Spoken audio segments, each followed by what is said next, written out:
नमस्कार विद्यार्थीहरू, तपाईहरुलाई आजको यस कक्षामा हार्दिक स्वागत छ। विद्यार्थीहरू, आजको यो कक्षामा हामीले कक्षा 8 को सामाजिक अध्ययन तथा मानव मूल्य शिक्षा विषयमा छलफल गर्नेछौँ। त्यो विषयको हामीले एकाइ 5 मा हाम्रो विगत रहेको छ। हाम्रो विगतमा छलफल गर्नेछौँ र हाम्रो विगतको पाठ 2 तपाईहरुले आफ्नो किताबमा पनि हेरिसक्नु भएको छ होला। पाठ 2 मा प्राचीन नेपाल आर्थिक र सामाजिक अवस्था रहेको छ। आज हामीले नेपालको प्राचीन कालको आर्थिक र सामाजिक अवस्थाको विषयमा छलफल गर्नेछौँ। आजको छलफलमा हामीले अर्थात् आजको कक्षामा हामीले विभिन्न विषयवस्तुमा छलफल गर्नेछौँ।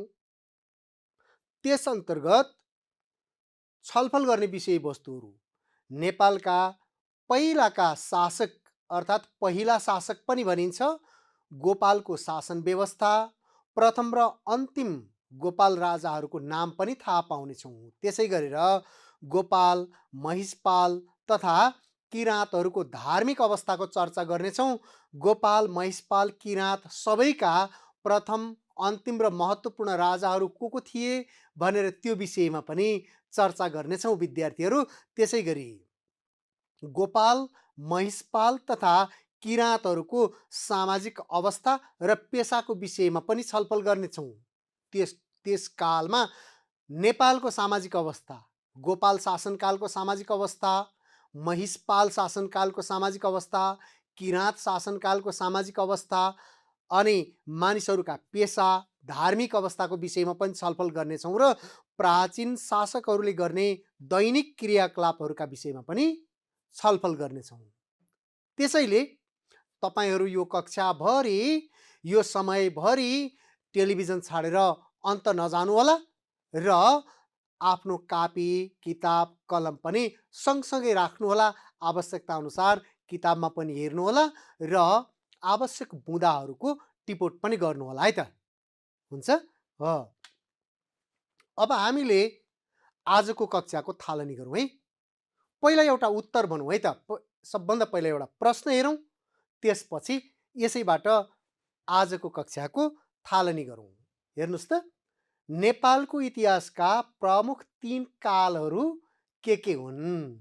नेपालको इतिहासलाई 3 कालमा विभाजन गरिन्छ, अर्थात् 3 कालमा विभाजन गरेर नेपालको इतिहासको अध्ययन गर्ने गरिन्छ। ती 3 कालहरू के हुन्? तपाईहरुलाई थाहा छ? मैले यहाँ लेख्छु है त। ल, नेपालको इतिहासलाई 3 कालमा विभाजन गरेर अध्ययन गरिन्छ। ती कालहरू तपाईहरुले आफ्नो कापीमा पनि बुँदा टिपोट गरिसक्नु भएको होला, लेख्नु भएको होला, कतिजनाले जान्नु पनि भएको होला। ल भन्नुस् त तपाईहरु, नेपालको इतिहासका 3 कालहरू। प्राचीन काल, मध्यकाल र आधुनिक काल। थाहा पाउनु भयो है? लेख्नु भएको छ। अब हामीले आजको कक्षामा प्राचीन कालको विषयमा छलफल गर्नेछौँ। प्राचीन कालका नेपालमा शासन गर्ने 3 वंशहरूको विषयमा छलफल गर्नेछौँ है। ती 3 वंशहरू हामीले थाहा पाउँदै जानेछौँ। अब पहिला एउटा भिडियो हेरौँ, छोटो भिडियो। त्यसपछि नेपालको प्राचीन कालको विषयमा छलफल गर्न सुरु गरौँला।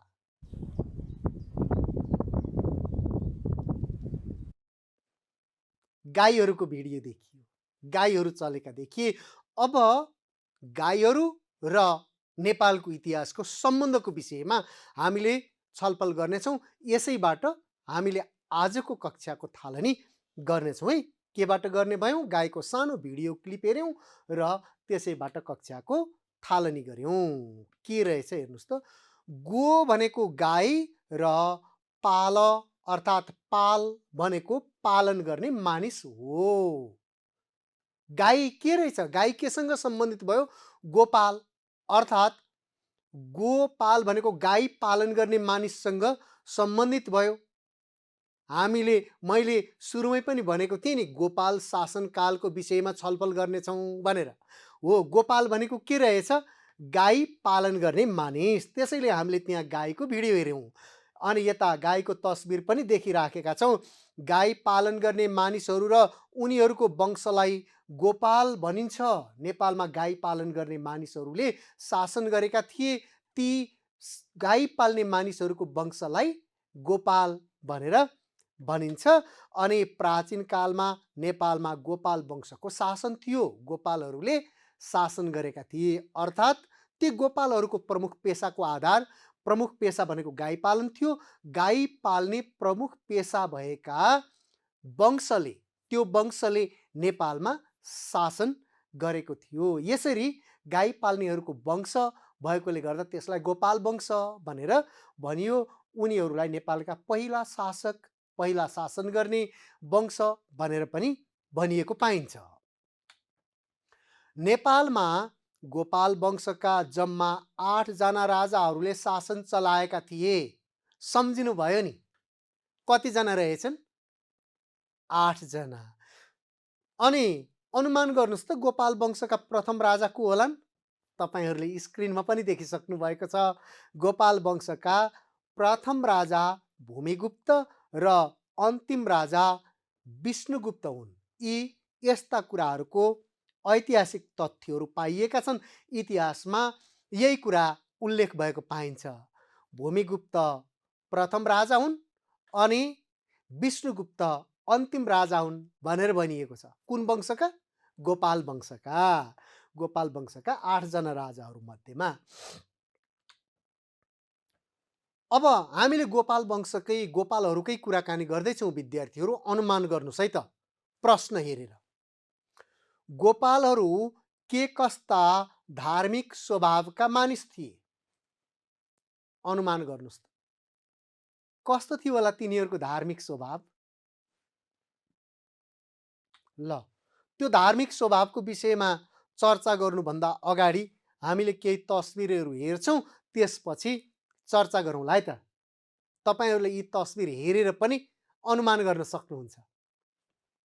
के रहेछ यहाँ देख्नुभयो? यो तपाईहरू कतिजनाले चिनेको तस्बिर पनि होला। ल, यो तस्बिर माता तीर्थको हो। अनि अर्को हेरौँ है। यो पनि धेरैले चिन्नु भएको होला। कतिजना यहाँ दर्शन पनि गर्नुभएको होला। पशुपतिनाथ। अर्को तस्बिर, यो पनि हामीहरू मध्ये कतिजनाले चिनेका होला, कतिजनाले नचिनेका होला। नचिनेको भए पनि अब चिन्नेछौँ हामीले। यो गोपालेश्वर महादेव, गोपालेश्वर मन्दिर। अनि ल, यो चाहिँ मत्स्य नारायण। हामीले 4वटा तस्बिरहरू हेऱ्यौँ है। 4वटा तस्बिरहरू, माता तीर्थको तस्बिर हेऱ्यौँ, पशुपतिनाथको तस्बिर हेऱ्यौँ, गोपालेश्वरको तस्बिर हेऱ्यौँ अनि मत्स्य नारायणको तस्बिर हेऱ्यौँ। केही अनुमान गर्नुभयो यो तस्बिर हेरेर गोपाल वंशको विषयमा? गोपालहरू कस्तो धार्मिक स्वभावका मानिस थिए भन्ने प्रश्न थियो नि। ल, अब हेरौँ है त गोपालहरूको स्वभाव। गोपालकालीन समाज हिन्दू धर्ममा आधारित थियो, अर्थात् गोपालहरूले हिन्दू धर्म मान्ने गर्थे र त्यस बेलाका धेरै मानिसहरूले, नेपालमा बस्ने धेरै मानिसहरूले हिन्दू धर्म मान्ने गर्थे। धार्मिक स्वभाव कस्तो रहेछ? हिन्दू स्वभाव रहेछ। अनि अरू के रहेछ? माता तीर्थ, मत्स्य नारायण, गोपालेश्वर र पशुपतिनाथ गोपालहरूले स्थापना गरेका थिए। जुन गोपाल राजाहरू थिए 8 जना हो, उनीहरूले विभिन्न समयमा माता तीर्थ, मत्स्य नारायण, गोपालेश्वर र पशुपतिनाथको स्थापना गरेका थिए भनेर इतिहासमा भेटिन्छ विद्यार्थीहरू। यसबाट पनि हामीले गोपालहरूको धार्मिक स्वभावको विषयमा जानकारी पाउँछौँ। त्यस्तै उनीहरूले देवी देवता र पितृहरूको पूजा गर्ने गर्थे। अहिले पनि हामीले कतिजनाले देवी देवता र पितृहरूको पूजा गर्छौँ। हाम्रो धर्म अनुसारका आस्थाहरू हुन्छन्। कसैले देवी देवताको पूजा नगरेर प्रार्थना गर्छौँ, कसैले के गर्छौँ त्यस बेला अर्थात् गोपालहरूले देवी देवताको पूजा गर्थे र पितृहरूको पनि पूजा गर्थे। अहिले पनि हामीहरूमध्ये केही धर्म मान्ने, हिन्दू धर्म मान्ने मानिसहरूले पितृहरूको पूजा गर्छौँ, पितृतर्पण दिने गर्छौँ भने केही धर्महरूमा त्यो परम्परा नहुन सक्छ। अब हामीले गोपालहरूको धार्मिक स्वभावको विषयमा थाहा पायौँ है। हिन्दू थिए अनि विभिन्न धर्म क्षेत्रहरूको निर्माण गरेका थिए अनि उनीहरूले पितृहरूको र देवी देवताको पूजा गर्थे भन्ने कुरा थाहा पायौँ। अब गोपाल शासन व्यवस्थामा गोपाल शासनकालको सामाजिक र आर्थिक अवस्था कस्तो थियो बुँदामा लेखौँ। यो तपाईँहरूले लेख्ने प्रयास गर्नुहोस् त विद्यार्थीहरू। लेख्नुहोस् है, पहिला कापीमा प्रश्न लेख्नुहोस्, त्यसपछि बुँदामा गोपाल शासन व्यवस्थाको सामाजिक अवस्था र आर्थिक अवस्था लेख्नुहोस् है त। तपाईँहरूले आवश्यक पर्यो भने तपाईँहरूको किताबको पनि सहयोग लिन सक्नुहुन्छ। किताब पनि हेर्नुहोला अनि लेख्दै गर्नुहोस् है त। लेख्दै हुनुहुन्छ, यहाँ पनि हेरौँ है त। तपाईँहरूले लेखेका सोचेका लेख्न त अहिले तत्काल भ्याउनु भएन भने कतिजनाले सोच्नु पनि भएको होला। हेरौँ है कस्तो रहेछ है त यसको आर्थिक अवस्था। गोपाल शासनकालको सामाजिक र आर्थिक अवस्था स्पष्ट उल्लेख भएको पाइँदैन। गोपाल शासनकालमा नेपालको सामाजिक अवस्था, नेपालको आर्थिक अवस्था कस्तो थियो भनेर धेरै स्पष्ट पाइँदैन। धेरै कुरा उल्लेख भएको छैन। त्यसै गरी पशुपालन र पशु व्यापार यस कालका प्रमुख पेसाहरू थिए। आर्थिक गतिविधि अन्तर्गत, आर्थिक अवस्था अन्तर्गत, सामाजिक अवस्था अन्तर्गत गोपालहरू र त्यस समयका मानिसहरूले पशुपालन गर्थे र व्यापार पनि गर्थे। ती व्यापारमा धेरैजसो पशुको व्यापार हुन्थ्यो, अरू चिजहरूको पनि व्यापार हुन्थ्यो होला, तर स्पष्ट हुन सकेको छैन। केही मानिसहरूले कृषि कार्य पनि गर्थे। पशुपालन, कृषि र व्यापार यी प्रमुख पेसा रहेछन्। त्यसकालका मानिसहरूले आफैले उब्जाएका खानेकुराहरू खाने गर्थे, कृषि पनि गर्थे अनि कृषिबाट खानेकुरा उत्पादन हुन्थ्यो। त्यसै गरेर पशुपालन गर्थे अनि पशुपालनबाट पनि आफूलाई चाहिने आफ्ना खानेकुराहरू उत्पादन हुन्थे। यो त्यस बेलाको सामाजिक र आर्थिक अवस्था थियो भने मानिसहरू संयुक्त परिवारमा बस्ने गर्थे। संयुक्त परिवार भनेको ठुलो परिवार हो। 2 पुस्ता 3 पुस्तासम्मका, त्योभन्दा धेरैसम्मका मानिसहरू एउटै परिवारमा बस्ने, एउटै भान्सामा खाना खाने त्यस्तो चलन थियो। यो त्यस बेलाको सामाजिक र आर्थिक अवस्था थियो। तपाईँहरूले पनि किताबमा हेरेर यो कुरा भेट्टाउनु भएको होला र कतिजनाले थाहा पाइसक्नु पनि भएको होला है। अब दिइएका प्रश्नको उत्तर दिनुहोस्। त्यहाँ प्रश्न छन्, तपाईँहरूले उत्तर दिनुहोस् त विद्यार्थीहरू। हेर्नुहोस् है त, त्यहाँ एउटा प्रश्न आयो, नेपालमा गोपालपछि कुन वंशको शासन चलेको थियो? तपाईँहरूले किताब हेरेर पनि यसको उत्तर दिन सक्नुहुनेछ र तपाईँहरू कतिजनाले सम्झेर पनि उत्तर दिन सक्नुहुनेछ। अनुमान गर्नुभयो? नेपालमा गोपालपछि कुन वंशको शासन चलेको थियो? कुन होला? महिषपाल वंश। तपाईँहरूले सही जवाफ दिनुभएको हुनसक्छ। अनि महिषपालको अर्थ के हो? अर्थ है महिषपाल, भैँसी पालन गर्ने। महिषको अर्थ भैँसी, पाल पालन गर्ने।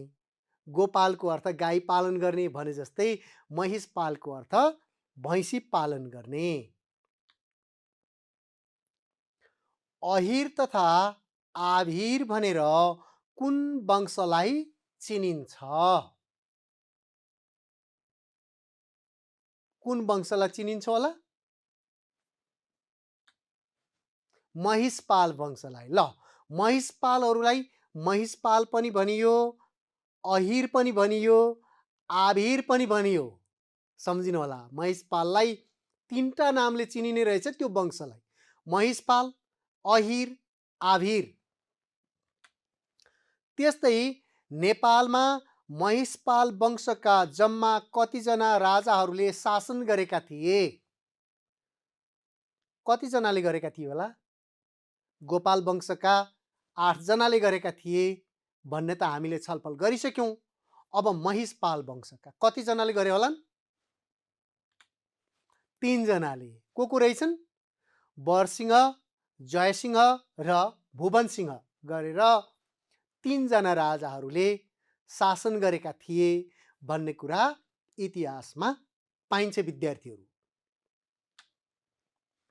अर्को है, महिषपालहरूको प्रमुख पेशा के थियो? के होला?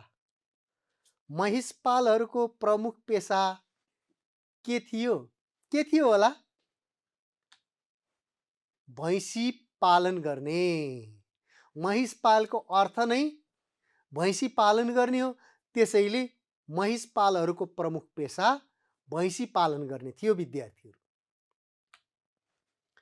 भैँसी पालन बाहेक महिषपालहरूका अन्य 2 पेशाहरू के थिए? अनुमान गर्नुहोस् त। अनुमान गरिसक्नुभयो होला, हेरौँ है त। कृषि र व्यापार। गोपालहरूले पनि गाई पाल्ने गर्थे अनि कृषि गर्थे र व्यापार गर्थे। महिषपालहरूले पनि भैँसी पालन गर्थे, कृषि गर्थे, व्यापार गर्थे। अर्थात् गोपाल र महिषपालहरूका पेशामा पशुपालन, कृषि र व्यापार रहेछन्। यी मिल्दाजुल्दा पेशाहरू रहेछन् है। अर्को हेरौँ है, महिषपालहरूले कस कसको पूजा गर्थे? गोपालहरूले कस कसको पूजा गर्थे भनेर हामीले थाहा पाइसकेका छौँ। देवी देवता र पितृहरूको पूजा गर्थे भनेर। अब महिषपालहरूले कस कसको पूजा गर्थे त? त्यस्तै होला है, हेरौँ है। प्रकृतिको पूजा गर्थे, गाईको पूजा गर्थे, पितृको पूजा गर्थे अनि देवी देवताको पूजा गर्थे। आजभोलि पनि हामीहरू मध्ये कतिले प्रकृतिको पूजा गर्छौँ, गाईको पूजा गर्छौँ, पितृको पूजा गर्छौँ, देवी देवताको पूजा गर्छौँ भने कतिले प्रार्थना गर्छौँ। धेरै जसो प्रकृतिलाई मान्ने, प्रकृतिको प्रार्थना गर्ने सबै जसो धर्मका मानिसहरू छौँ हामीहरू। महिषपालहरू कस्तो परिवारमा बसोबास गर्थे? पक्कै पनि यो अनुमान गरिसक्नुभयो। गोपालहरू कस्तो परिवारमा बसोबास गर्थे भनेर हामीले थाहा पाइसकेका छौँ र तपाईँहरूले यो अनुमान गरिसक्नुभयो। गोपालहरू पनि संयुक्त परिवारमा बस्थे र महिषपालहरू पनि संयुक्त परिवारमा बस्थे विद्यार्थीहरू। अब अर्को है, अर्को प्रश्न, महिषपाल वंशको शासनकालमा परिवारका सदस्यको जिम्मेवारीको बाँडफाँड के को आधारमा गरिन्थ्यो? परिवारका सदस्यहरूको जिम्मेवारीको बाँडफाँड गरिन्थ्यो। त्यो भनेको बुझ्नुभयो नि, परिवारका सदस्य मध्ये कसले के काम गर्ने भनेर त्यो जिम्मेवारीको बाँडफाँड हुन्थ्यो। त्यो जिम्मेवारीको बाँडफाँड के को आधारमा हुन्थ्यो होला? क्षमताको आधारमा। क्षमताको आधारमा भनेको बुझ्नुभयो, कसले के काम गर्न सक्छ, कुन काम गर्न सक्ने क्षमता छ। कृषि गर्न सक्ने क्षमता भएकोलाई कृषिको जिम्मेवारी दिइन्थ्यो, व्यापार गर्न सक्ने क्षमता भएकोलाई व्यापारको जिम्मेवारी दिइन्थ्यो, पशुपालन गर्न सक्ने क्षमता भएकोलाई पशुपालनको जिम्मेवारी दिइन्थ्यो, घरेलु काम गर्न सक्ने क्षमता भएकोलाई घरेलु कामको जिम्मेवारी दिइन्थ्यो। यसरी क्षमताको आधारमा परिवारका सदस्यको जिम्मेवारी बाँडफाँड गरिन्थ्यो विद्यार्थीहरू। अब हेर्नुहोस् त, नेपालमा किराँत शासन, त्यहाँ एउटा तस्बिर पनि देख्यौँ हामीले। नेपालमा किराँत शासन, अहिलेसम्म हामीले नेपालमा शासन गर्ने प्राचीन कालका 2 वंशहरूको विषयमा छलफल गऱ्यौँ। कुन कुन वंशको विषयमा? एउटा गोपाल वंशको विषयमा छलफल गऱ्यौँ अनि अर्को महिषपाल। कुन कुन? हामीले 2 वंशको विषयमा छलफल गरिसक्यौँ। अब अर्को वंशको विषयमा छलफल गर्दैछौँ। त्यो कुन वंश हो?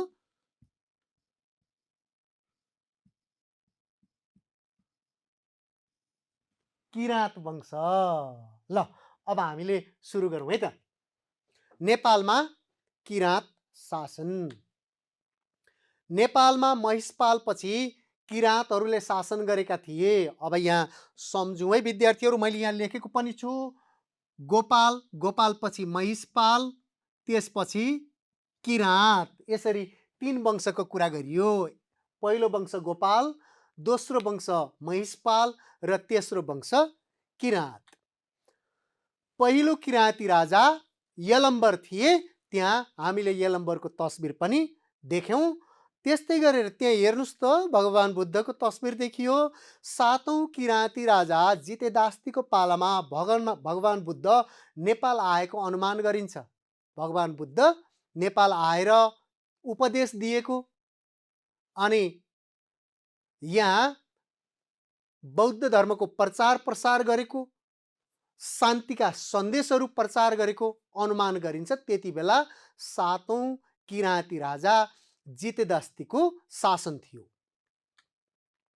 त्यस्तै 14औं किराँती राजा स्थुङ्को हुन् र राजा स्थुङ्को शासनकालमा सम्राट अशोक र उनकी छोरी चारुमती नेपाल आएका थिए। यो इतिहासमा उल्लेख भएको छ।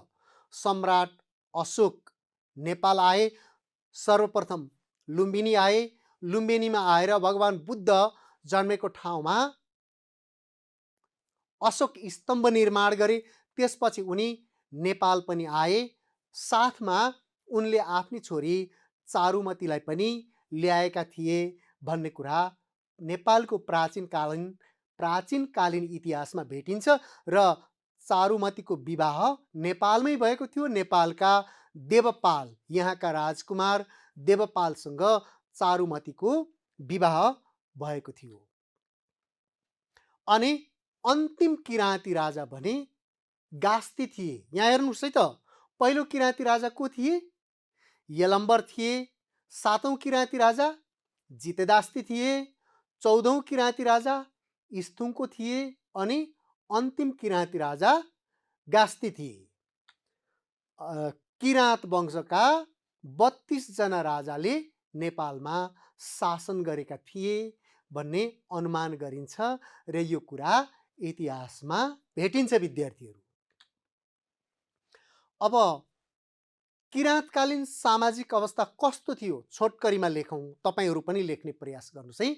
मैले लेखेर ल्याएको छु, त्यो पनि हेरौँ, अनि तपाईहरूले पनि त्यही हेरेर लेख्ने प्रयास गर्नुहोस् है त। किराँतकालीन समाज कस्तो थियो? किराँतकालीन समाज नारी प्रधान थियो।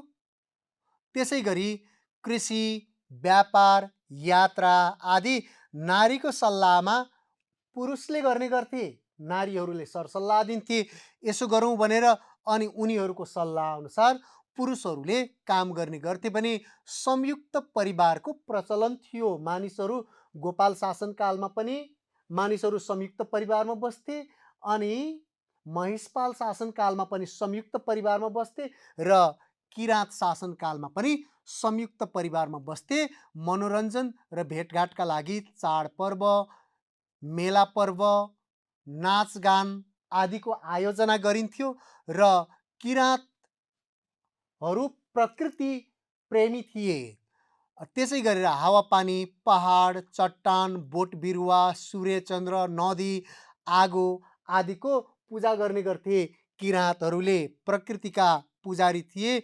शिकार खेलिने समाज, त्यो समाजमा, किराँती समाजमा शिकार खेल्ने चलन पनि थियो विद्यार्थीहरू।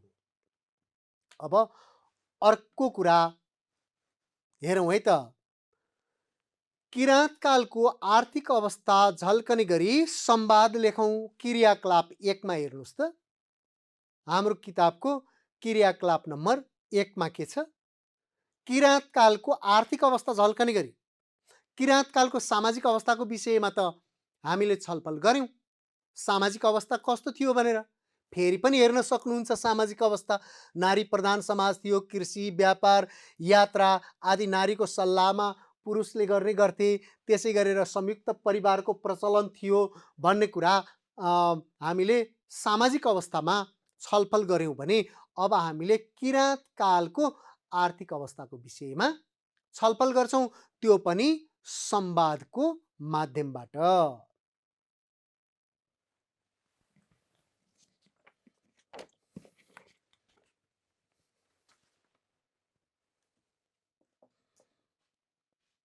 संवाद है। आश्रिया र अर्णव एउटै कक्षाका विद्यार्थी हुन्। उनीहरू विद्यालय जाँदा किराँत कालको आर्थिक अवस्थाका विषयमा गरेको संवाद यस्तो थियो। हामीले यसैको आधारमा तपाईहरूले पनि संवाद लेख्नुहोला है। यो नमुनाको लागि यहाँ दिइएको हो र विषयवस्तुको जानकारी भयो र नमुना भयो भने तपाईहरूले अरू विषयवस्तुमा पनि लेख्ने प्रयास गर्नुहुनेछ। अर्णव, किन यति ढिला गरेको? यसरी कुराकानीको थालनी भयो है। विद्यालय जाने बेलामा आश्रियाले पर्खिराख्नु भएको छ अनि अर्णव आइपुग्दा अर्णवलाई आश्रियाले सोध्नुभयो, किन यति ढिला गरेको भनेर। अनि अर्णव, किन रिसाएको आश्रिया, म आइपुगेँ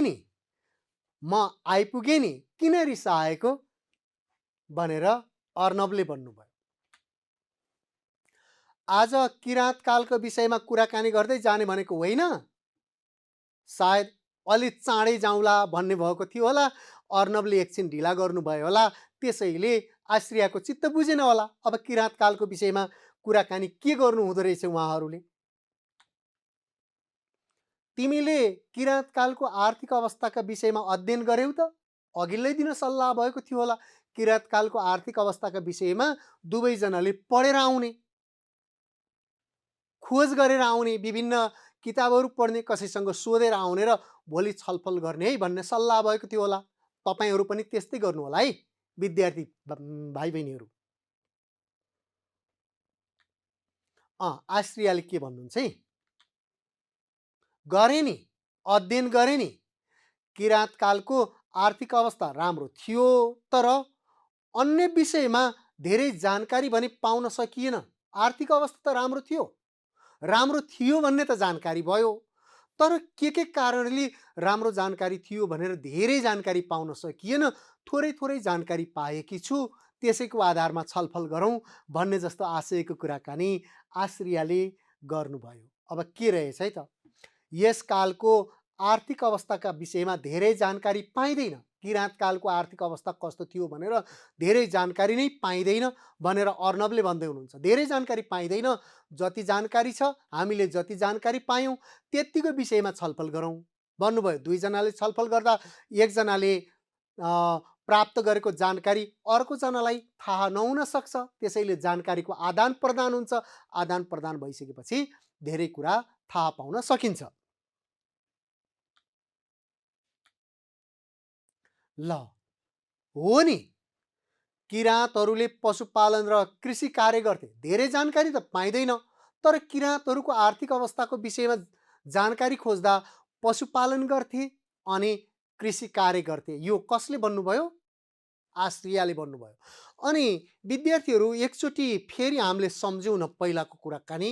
गोपालहरूले के काम गर्थे, अर्थात् गोपालहरूको पेसा के थियो, महिषपालहरूको पेसा के थियो र किराँतसँग तुलना गरौँ त। हो, गोपालहरूले पनि पशुपालन गर्थे र कृषि गर्थे, किराँतहरूले पनि पशुपालन र कृषि गर्दा रहेछन् है। अरू के रहेछ किराँतको? ठिक कुरा गर्यौ तिमीले, तपाईहरूले पनि बुझ्नुभयो। अर्णवले ठिक कुरा गर्यौ आश्रिया, तिमीले भन्नुभयो, किनभने पशुपालन र कृषिको कुरा भयो। किराँत कालको अर्को पेसा जडीबुटी सङ्कलन पनि थियो। जडीबुटी सङ्कलन, नेपालमा धेरै जडीबुटी पाइन्थ्यो, अहिले पनि जडीबुटी पाइन्छ, त्यसैले किराँतहरूले ती जडीबुटी सङ्कलन पनि गर्ने गर्थे। हो, नेपालमा त्यस बेला घरेलु उद्योगको पनि विकास भएको थियो रे। ल, अर्को के रहेछ? एउटा जडीबुटी सङ्कलन पनि रहेछ। त्यो कुरालाई हो भनेर चित्त बुझाउनु भयो अर्णवले। र अर्को घरेलु उद्योगको पनि विकास भएको रहेछ। उद्योगहरूको पनि कति विकास हुनु पर्थ्यो त्यो मात्रामा विकास हुने चरणमा रहेछ अथवा विकास भइसकेको रहेछ। नेपालमा घरेलु उद्योग पनि रहेछन् किराँत कालमा। अनि अब आश्रियाले के भन्नुहुन्छ है, सही कुरा हो, व्यापारको पनि राम्रो विकास भएको थियो। नेपालमा उनको उत्पादन हुन्थ्यो, उनको उत्पादन। अब उत्पादन पनि भयो, व्यापार पनि रहेछ है। अहिलेसम्म हामीले किराँतकालका पेसाहरूको विषयमा थाहा पाउँदा पशुपालन, कृषि, जडीबुटी, सङ्कलन, घरेलु उद्योग, व्यापार, उनको उत्पादन, यस्ता यस्ता पेसाहरू रहेछन्, यस्तो आर्थिक क्रियाकलाप रहेछ किराँतहरूको। अनि अर्नवले के भन्नुहुन्छ, नेपालमा बनेका उनका लुगा त पाटलिपुत्रको बजारमा बेचिन्थे रे। यो पाटलिपुत्रको बजार भनेको कहाँ रहेछ? त्यति बेला पाटलिपुत्र भनिने अहिले कहाँ रहेछ? तपाईँहरूलाई थाहा छ विद्यार्थीहरू? थाहा होला कतिजनालाई, कतिजनाले त्यही किताबमा पनि हेर्नुभएको होला है। अब हामीले आश्रियाको कुरा सुनौँ है त।